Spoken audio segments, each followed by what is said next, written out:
Yesterday, the day of the budget presentation drama has passed.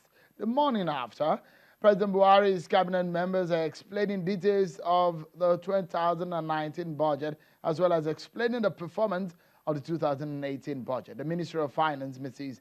Zainab Ahmed, says capital releases from the 2018 budget is expected to hit 1.1 trillion naira before the end of December 2018. The federal government says it has achieved over 43% of capital releases for the year 2018.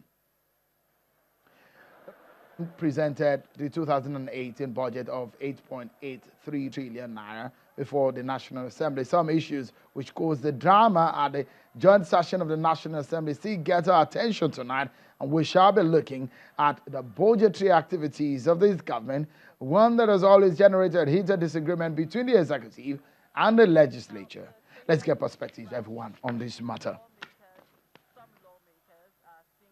Let's turn to our Abuja studio, where Senator Shehu Sani, who is now of another party, is moved from the APC to the PRP in Kaduna State, joins us from our Abuja studio, as well as Honorable Adamu Abubakar of the APC from Niger State, a member of the House of Representatives.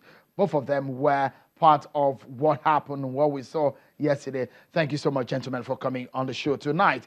Let me begin with you, Senator Sani. With what we saw, the federal government is saying, look, the performance of the 2018 budget has hit about over 40%. And the releases will be eating 1 trillion Nigerian naira. Some of the issues that raised concern with your colleagues, some of them who were booing the president during the presentation yesterday. And if you hear clearly, some of them, as the president was talking about the performance of his government, they were saying lies and lies. Are you impressed with what you have seen so far, considering when the budget was passed, 2018 budget that is, and what the APC government says it has done on the budget? Thank you, Shehu. Well, if you will analyze this budget presentation, you have to do it in context of comparison with what we had last year and the year before last. Even though the figure has jumped to 8.8, and now we have to talk of performance. Well, it is natural when a president is making presentation for him to make positive marks as far as the stewardship of his government is concerned. But now it is also an opportunity for people to put figures to facts and to also do a fact check and do cross checks. As far as I'm concerned, I have seen progress in some areas, and I've also seen that there are areas that are questionable. But it is not right for anyone to be in the parliament and voice out words like lies. It is indecorous, and I see it as being unruly.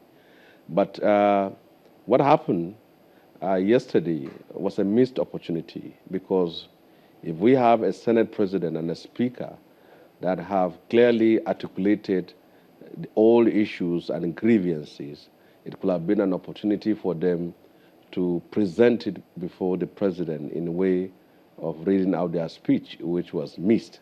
So as far as I'm concerned, I think progress has been made in some areas, but in many areas, there is no way anybody can put facts to such figures that were presented. And I think it's also in the interest of the president himself that he do a cross-checks of some of the articles of his presentations. How would you rate, let's put it that way, how would you rate the performance of the budget? I mean, because for your colleagues to boo the president, some of those of the opposition party, it must have been caused by what they perceive as a low performance of the budget or the works of this administration. How would you rate this government in terms of their projections and plans and what they've delivered in the 2018 budget? Well, as far as I'm concerned, the performance of the government has not made any significant progress with regards to 2017 and now. But booing a president is not the best way to challenge those facts. We could have had, at that very time, the opportunity of having the leaders of the both houses putting the president in dock and also challenging his figures. But it was missed. So I believe that naturally a parliament is not a graveyard or a library where you expect people to be silent, but it should also not be a beer parlor or a bus station. So as far as I'm concerned, we could have put him to task, asked him questions, and also challenge those figures that he presented before us. So for me, even the performance which he raised, that figure is quite questionable. All right. But the opportunity for one to put his figures to trial was missed, actually. Honorable Abubakar, it is a difficult one for your party, isn't it? When a president of your party, from your party, arrived at the National Assembly and he got that kind of welcoming, and his speech is received with that kind of resistance from your colleagues, are you afraid that you perhaps have a party that is not accepted across board? No, I don't think that, Shehu. This is democracy in action. As far as I'm concerned, yes, members went for oversight about 3 weeks ago, and they found out that the implementation level was hollow. But Mr. President was categorical during the presentation of the budget.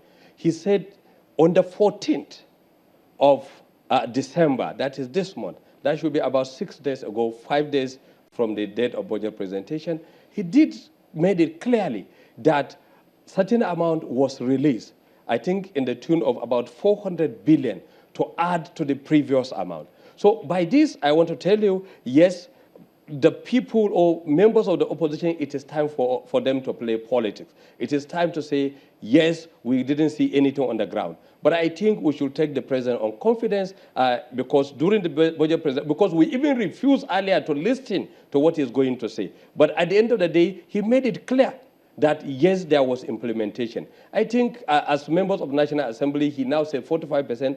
By the time we come back from our break, or 43%, we can now go back for oversight and find out either what he said is true or what he said is not true. We have the right to brief Nigerians that we do not agree with what he did say. But for me, I'm confident with what Mr. President said. I believe, and everybody knew, the president is a gentleman. He can, yes, climb a high horse and say, I do not agree with this, and whatever you do, because he believes in that, he will not agree. But for the president to come out to say he has released another amount on the 14th, which some of us did our homework, we called some MDS, we called the Accountant General, and he testified that certain amount is released. So I think it's the issue of playing politics. Now we are going towards election, and that is why all this booing and whatever is happening. But alhamdulillah, I believe even within the opposition class, quite a number of people did understand the position.